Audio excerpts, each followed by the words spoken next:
Welcome to Cube Archetypes. The aim of this series is to give you a short, concise guide on a certain archetype in Cube. We'll go over what the strategy is trying to do, some key cards to include in your own cubes, and how it overlaps with other archetypes. For this episode, we're looking at Dimir Ninjas. The aim of this archetype is to use evasive and tempo creatures to swing through unblocked so we can ninjutsu out our ninja threats. This is a tempo-based strategy, so we'll be wanting to delay our opponent's plans while we get further ahead. This is a really fun archetype in Cube, and what's better, it's pretty budget as well. It works great in a modern or legacy style cube where tempo and mid-range decks are able to shine. It doesn't work as well in cubes running super fast mana like Moxes and Soul Rings, as those environments tend to not be as kind to tempo, as they tend to have a greater focus on explosive turns and combos. Most of the important cards in this archetype are commons and uncommons as well, so it can slot nicely into a peasant cube. With all that said, let's get into the breakdown. The first section of the archetype is the creatures that come before the ninjas. These generally come in two types. The first half are creatures with evasion. To be able to ninjutsu out our creatures, we need to be getting creatures through unblocked. Things like Looter El Core, and especially changing Outcast, as it's also a ninja, will be especially good in the deck. Low drop creatures with flying also work great in this spot. When adding this archetype to a cube, look for creatures that have additional effects, so they can overlap into other archetypes that you're running. For example, a spells deck is happy to run a Pteramander. A green-blue tempo deck, or a white-blue humans deck, would be fine with something like Warkite Marauder, and then a lot of black decks would want an Order of Midnight. When it comes to the number of these to put into your own cube, it will depend on its size. I've broken them down roughly here, but obviously this will depend on what else you're running. The second half of this category is creatures with good enter the battlefield effects. With these we'll get value when they come in, and then additional value if we can bounce them back to our hand with a ninja, and then we can recast them to get the effect again. There are some archetype specific creatures, like Fairy Seer, Cloudkin Seer, and Baleful Strix. A tempo deck like this loves a bit of card advantage, and the added evasion is great.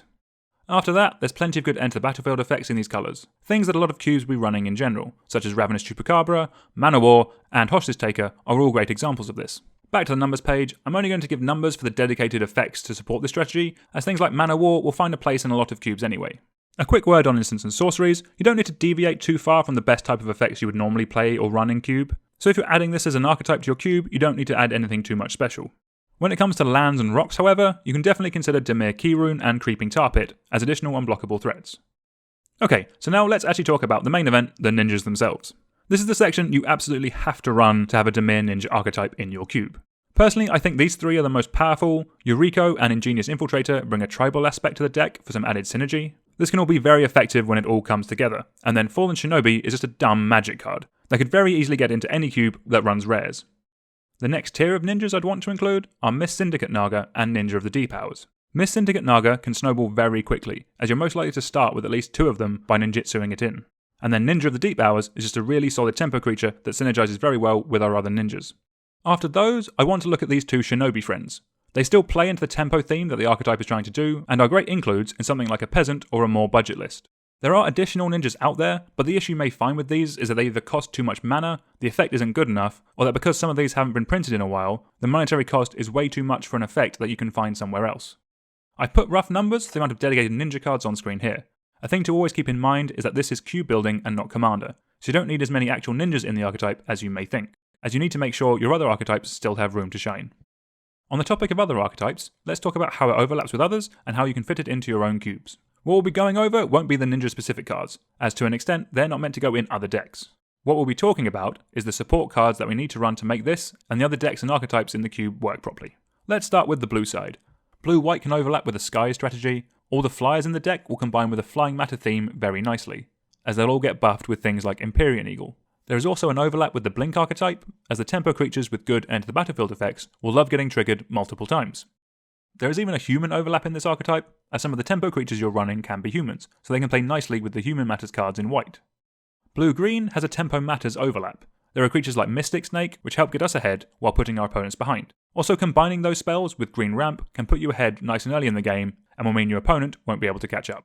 There is a bit less overlap with red as with the other colours, as blue-red tends to be more spellsy or artifact mattersy. I could see some overlap with a Delver style of deck. Apart from that, the overlap will mainly come in the way of the instants and sorceries that blue is already running. But as we've gone over, the Ninjas deck is pretty much happy with the same blue spells that an Izzet deck would also want to run. Before moving over to the black half and breaking down each colour, it's worth saying that most decks running black will be happy to take all the quality removal and interaction that black is bringing to the table. For black-white and black-red, the overlap can come in the form of a very traditional aristocrat archetype. There's a lot of good, very recursive 1-drops in black that an aristocrat deck will love. While they don't have evasion of some of the more specific cards in the Ninja deck, they can still have a place in the deck as they're cheap, repeatable, and will kill an opponent when they're required to. With black-green, you can use the same low-drop creatures for repeatable threats, and combine them with some low-drop green aggressive creatures for a black mold style aggro deck. Or you can take the removal and value creatures and go for a classic rock style strategy, where you wrap yourself ahead and then your threats and removal keep you there. Thank you very much for watching. Full disclosure, the idea for this series of videos came from a very good forum post on MTG Salvation that I know a lot of cube makers have got a lot of use from. So a link to that article will be down in the description below, along with links to my own cubes. If you're thinking of getting started in Cube, I'd highly recommend the Solely Singleton Starter Cube as a great place to begin. Links to that will also be down in the description. Let us know down in the comments if there's any other archetypes you would like us to have a look at. Thank you very much.